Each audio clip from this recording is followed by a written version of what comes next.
नारद जी को सारे संतों ने जंगल में देखा। नारद जी संत हितकारी, सारे ऋषि मुनि संतों का हित करते थे। आज नारद जी का चेहरा सूखा देखा, थका देखा तो सारे बाबा इकट्ठे हो गए महात्मा। सब महात्माओं ने कहा नारद जी आपके चेहरे पर केवल हंसी अच्छी लगती है, ये मायूसी कैसी? तो नारद जी ने अपनी सारी व्यथा सुनाई।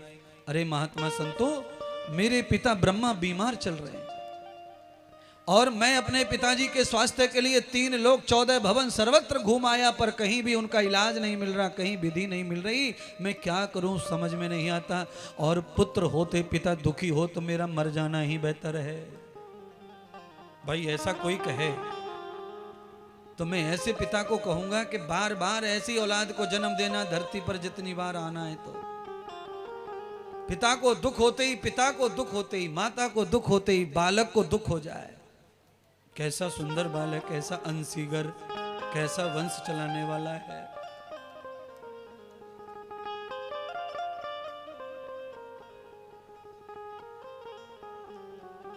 नारद जी को संतों ने क्या बताया वो मैं बताना चाहता हूं। नारद जी को संतों ने कहा जहां भक्ति, जहां ज्ञान और वैराग्य और मुक्ति, ये चारों एक स्थान पे होंगे, वहीं तुम्हारे को समाधान मिलेगा।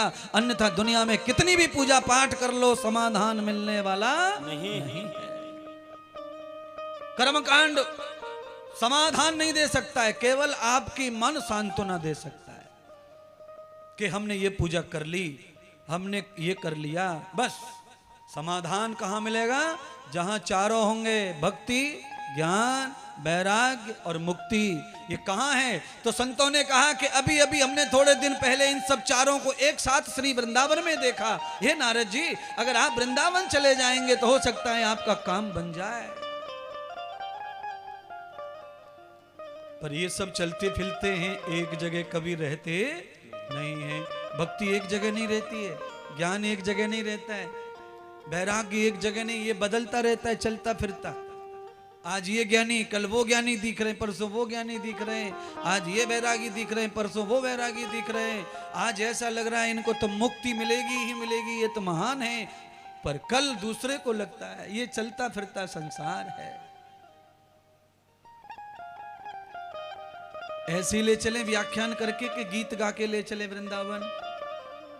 पुरुषों से पूछ रहे हैं, व्याख्यान सुनाए कि प्रवचन सुनाए कि ऐसे ले चले गीत गा के?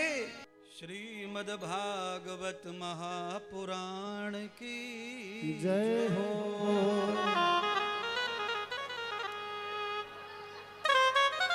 सदगुरु भगवान सूत जी ने, नारद जी वृंदावन पहुंचे संतों के कहने से, तो वहां जाके नारद जी ने देखा कि मुक्ति तो छोड़ के चली गई वृंदावन, भक्ति है पर रो रही है। ज्ञान और वैराग्य दोनों भक्ति के पुत्र हैं, पर वो दरिद्र हो गए हैं, मरे समान हो गए हैं। निस्तेज युक्तम भावान कर्म,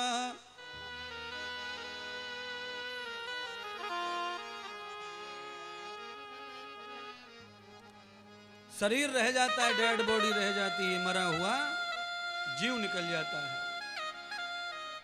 ज्ञान निकल गया ज्ञान के शरीर से, वैरागी के शरीर से वैराग्य चला गया, तो वो निस्तेज हो गए, उनका स्वास्थ्य बिगड़ गया। इसलिए बंधुओं, अपने स्वास्थ्य को अच्छा रखना है तो ज्ञान, वैराग्य, भक्ति होना बहुत आवश्यक है। स्वास्थ्य बहुत अच्छा रहता है इससे। नारद जी ने भक्ति को देखकर कहा, देवी मैं तो आपकी शरण आया था, पर तुम तो बड़ी दुखी हो। पर चिंता न करो,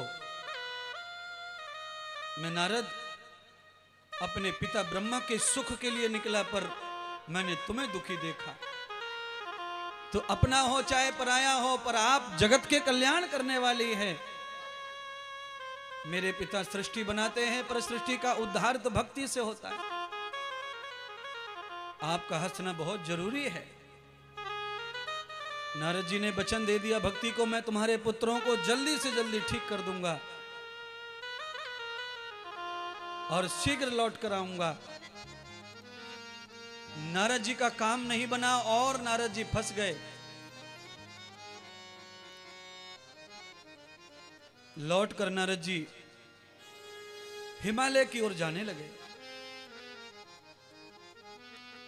केदार बद्रीनाथ की ओर नारद जी का आगमन हुआ।